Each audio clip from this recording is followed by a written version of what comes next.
আসসালামু আলাইকুম, আশা করি সবাই ভালো আছেন। এবার পুরো শীত গেল কিন্তু পিঠা খাইতে পারলাম না। একদম সিজনের শুরুতে একবার বাবা পিঠা খাওয়া হয়েছিল, আব্বা যখন জীবিত আর কি, মূলত আব্বারে খাওয়ানোর জন্য সিজনের একদম শুরুর দিকে।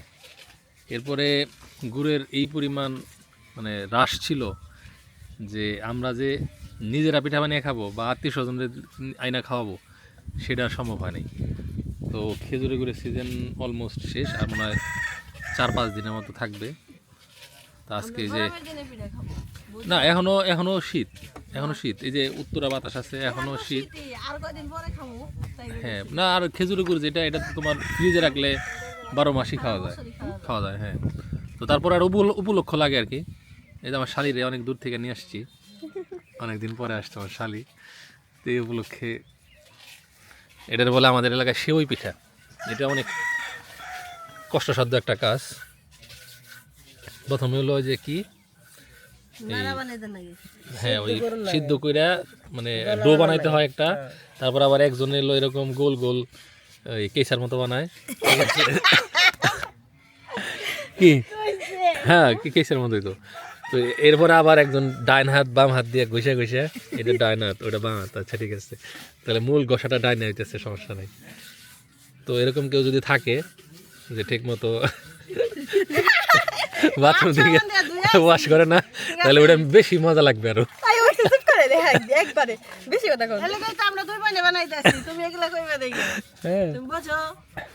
তো এগুলা সাধারণত রাতে করতে হয়। হ্যাঁ, রাতে করলে রাত বেরা করে রাখে, পরে সকালবেলা রান্না করে নাকি?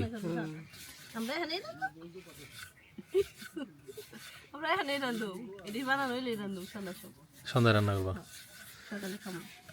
তো এটা রান্না করার যে চুলা, ওইটা আবার আটকা, ওটাতে গিজাল দেওয়া হইতেছে, দেখাই আপনাদেরকে। তুমি আজকে আরে নতুন কাপড় পরে আইছো নাকি? তোমার তো কাপড় পরতে দেখি না, খালি মিক্সি পরো। আরো 3 ঘন্টার মতো লাগবে। লাকড়ির চুলায় দুধ বসানোর কারণে দেখেন কিরকম সর পড়ছে। বেশি দিও না, একটু দাও, নাহলে তো আবার দুধের এটা আর একটু মনে করছেন, আর মেলাক্ষণ থাকলে না বেশি গরম না, একটু জোর রাখতে। এটা পুরা ঘি গেছে, দেখো জালোটা ঘি উড়িয়ে লাইছে দুধের, সরের ঘি নাকি? ধরো ধরো ধরো। আর দিও না, হয়েছে না, তাহলে আবার পিঠা মজা লাগবে না। ধরো, এই যে আমাদের আখের গুড়, ও সরি খেজুরের ঝোলা গুড়। হ্যাঁ, আখের গুড় বিস্তারিত, এখন ওরে খালি আখের গুড় হয়। একটা জিনিস আপনাদের দেখাই দিই, এই খেজুরের রস যেটা, এটা যদি আমরা এরকম ভরে রাখি, হ্যাঁ ঝোলা গুড়, নিচে কিন্তু ওই যে দানা পড়তেছে দেখেন। তো অনেকেই ভাবেন যে এগুলো চিনি, আসলে এটা চিনি না। আর অনেকেই বুঝতে পারেন না যে আসলে কোন গুড়টা কী জন্য। তো এরকম দুধের সাথে মিশানোর জন্য যদি কোনো গুড় লাগে, মানে দুধের পিঠা, তারপরে সেমাই, পায়েস, সেক্ষেত্রে আপনারা এই গুড়টা ইউজ করতে পারেন। এটার টেস্টটা সবচেয়ে ভালো আসবে, কারণ এটার ভিতরে এখনও কাঁচা রসের যে সেন্ট সেটা কিন্তু আছে। আর আমাদের থেকে নেওয়া গুড়গুলো আপনারা সরাসরি এভাবে দুধে দিতে পারবেন, আলাদা করে জাল দিয়ে নেওয়ার কোনো প্রয়োজন নাই। যদিও এই মুহূর্তে এই গুড় নিয়ে কথা বলাটা বোকামি, কারণ সিজন শেষ, ঠিক আছে। ভিডিও দিতে দিতে সিজন থাকবে কিনা জানি না। আমি যখন ভিডিওটা করতেছি আর মনে হয় 5 থেকে 7 দিনের মতো সময় আছে। তো এর মধ্যে এরকম যদি কেউ থেকে থাকেন যে আমাদের কাছে টাকা পাঠাইছেন বা অর্ডার করছেন কিন্তু এখনও কোনো কারণে আপনাদেরকে ডেলিভারি দেওয়া হয় নাই, দয়া করে আমাদেরকে জানাবেন। আমি আমার একটা ইমেল অ্যাড্রেস দিয়ে দিতেছি, যদি ফোনে না পান কোনো কারণে, কারণ প্রচুর মানুষ ফোন দেয়, তো সেক্ষেত্রে আমাদের ইমেলে যোগাযোগ করবেন, আমরা চেষ্টা করব আপনাদের পার্সেলগুলো পৌঁছায় দিতে। আমাদের স্ক্রিনে দেখানো যে নাম্বার, শুধুমাত্র এই নাম্বারেই যারা লেনদেন করছেন তাদের ভিতর থেকে যদি কেউ না পায়ে থাকেন, আপনারা উপযুক্ত প্রুফ সহ আমাকে মেইলে যোগাযোগ করবেন, বা আমাদের যে নাম্বারগুলো আছে এগুলোতেও কল করবেন আর কি। কালার দিয়ে তো আর বোঝা যাবো না, মুখে দিতে হইব। এমনি ঝোলা গুড় একটু লাগে, বেশি লাগে পরিমাণে পাটালির চেয়ে। কালারে তো কই হইছে, মিষ্টি একটু কমলে গেল। বেশি দুধও তোমার তো অনেক, 3 কেজি আনছিলাম, এই জায়গায় 2 কেজি দিলাম। দুধ কয় কেজি? দুধ 10 কেজি, জাল পারতে পারতে এখন কয় কেজি আছে? আমার 7-8 কেজি আছে। এমনি দিবে না? তো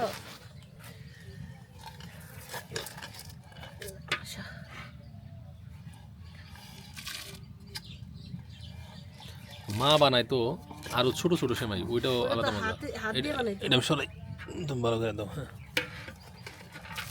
এই বাইরে পড়ে না। এটা নাড়া তো নিচে বলা লাগবে না।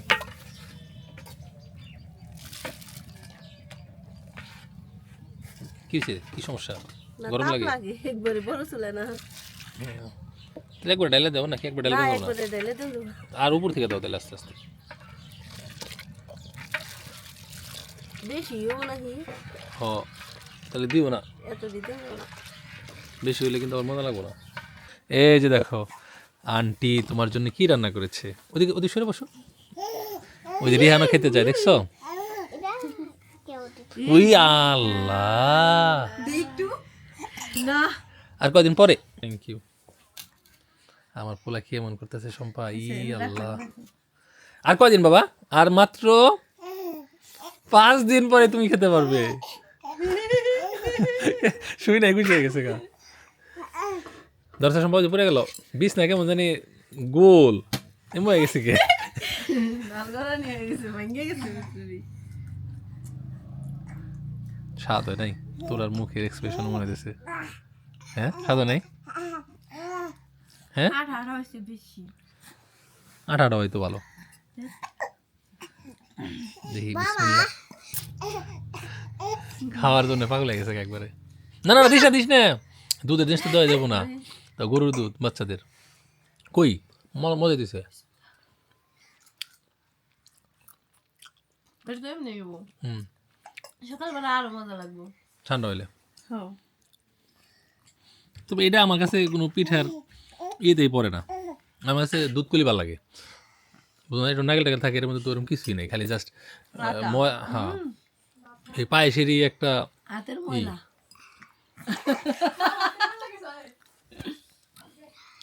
এনিওয়েজ শীতের পিঠা অগো দে।